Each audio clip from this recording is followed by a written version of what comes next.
Assalamualaikum warahmatullahi wabarakatuh. Perkenalkan, nama saya Widi Astuti. Di sini saya akan mengampu mata kuliah Computer Science pada prodi Bisnis Digital. Berikut ada nomor HP dan email saya. Silahkan catat bila nanti kalian memerlukan.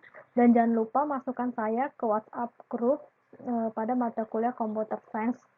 Terima kasih.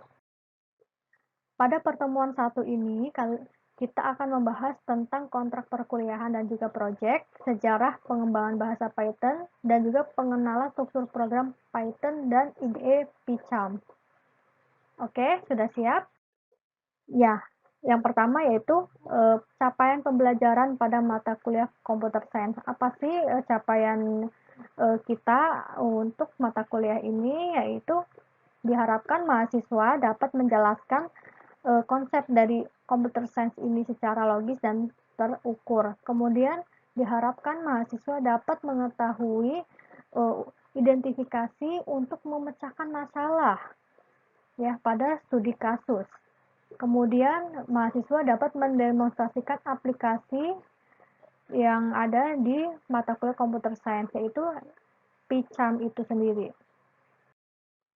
Kemudian di sini ada uji kompetensi. Uji kompetensi pada mata kuliah Computer Science ini ada dua jenis, yaitu uji kompetensi individu dan juga uji kompetensi final project atau berkelompok. Kemudian uji kompetensi individu sendiri itu untuk mata kuliah Computer Science tidak ada UTS dan juga UAS. Nanti akan digantikan uji kompetensi individu dan final project, yaitu kelompok.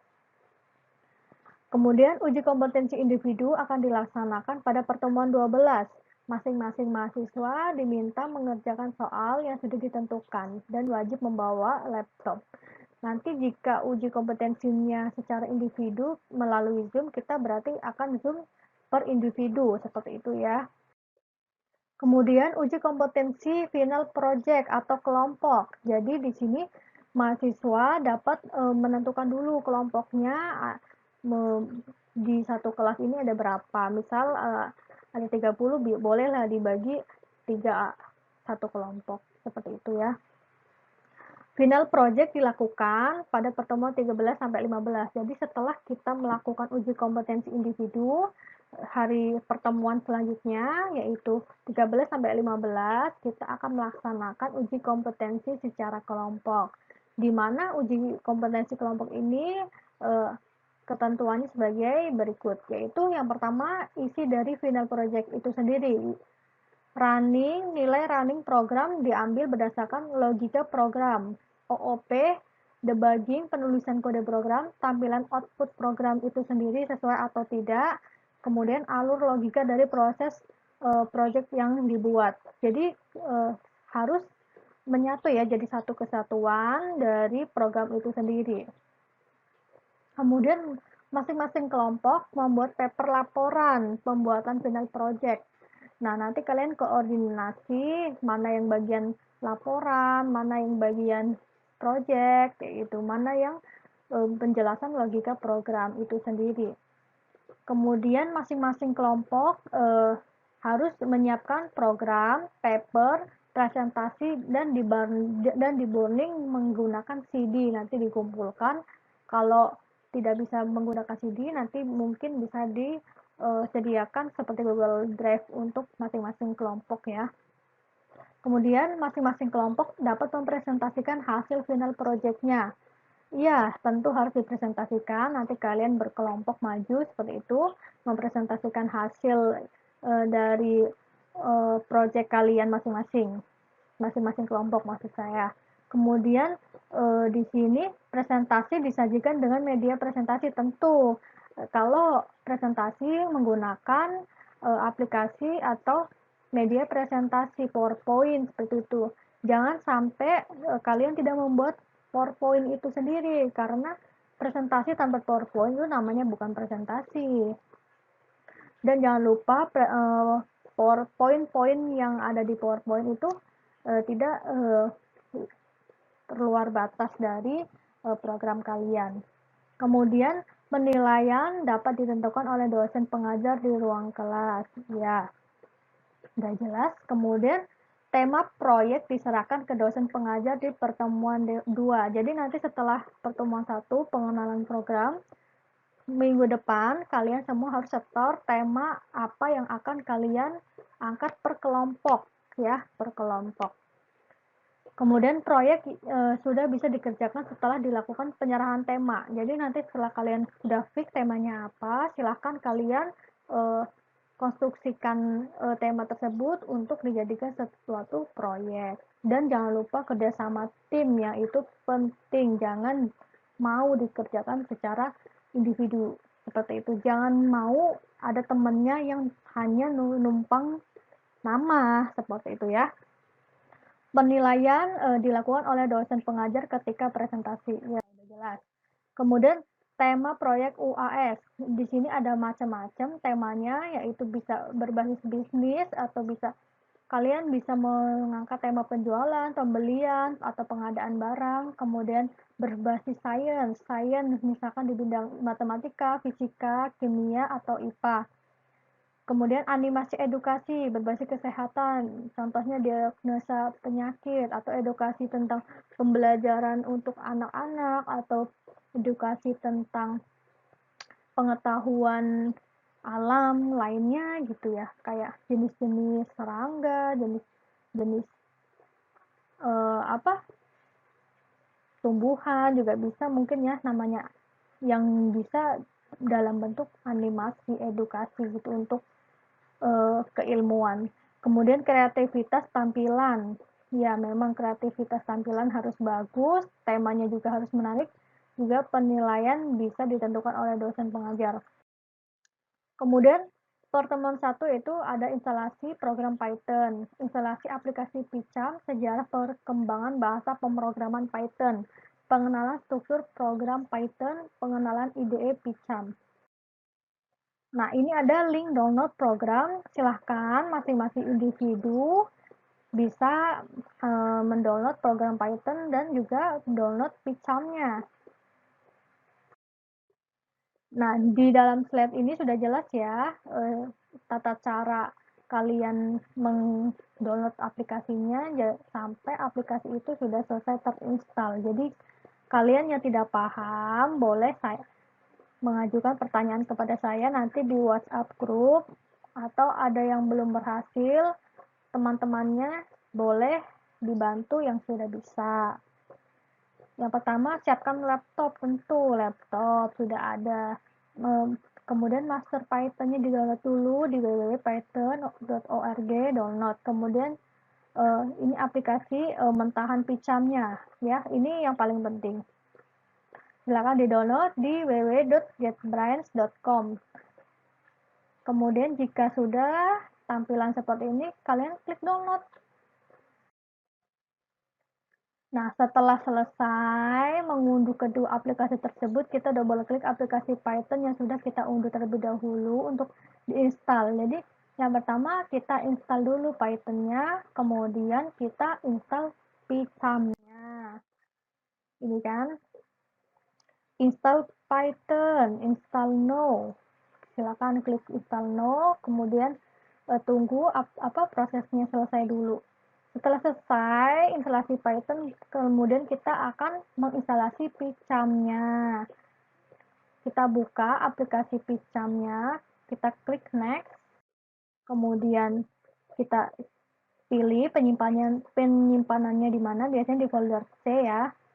Kita next, kemudian kita next lagi, next aja terus sampai installingnya prosesnya selesai.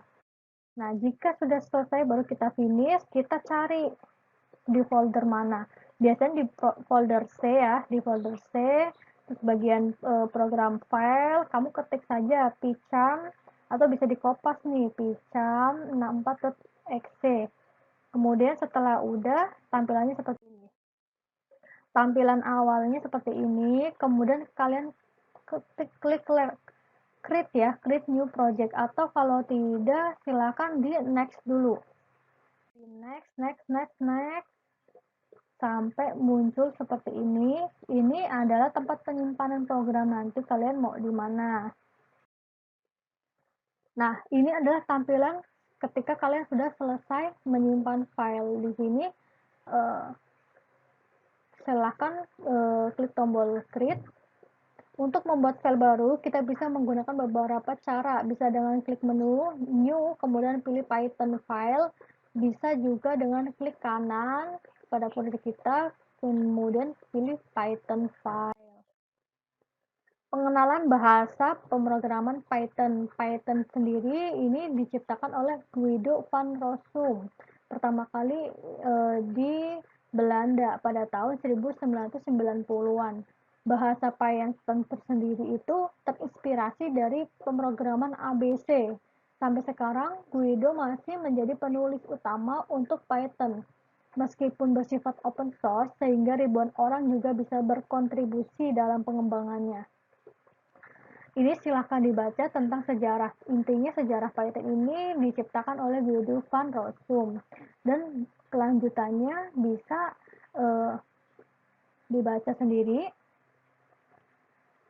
Jadi Python ini bukan nama ular atau nama apa ya, tapi nama program software foundation, yaitu PSF, yaitu Python Software Foundation. Nah, ini adalah versi Python dari tahun ke tahun. Nah, dari pertama dia rilis nih tahun 1994, yaitu Python 1 sampai sekarang di sini tercantum 2018 yaitu Python 3.7. Mungkin yang adik-adik semuanya mahasiswi download deh ini tahun 2021 Python-nya sudah versi 3.9 kali ya. Seperti itu. Nah, ini nama Python sendiri tidak berasal dari nama ular, tetapi Guido adalah penggemar grup komedi Inggris yang bernama Monty Python. Ia kemudian menamai bahasa ciptaannya dengan Python. Jangan terserah Guido ya mau namain apa, tetapi ini berkaitan dengan penggemar grup komedian.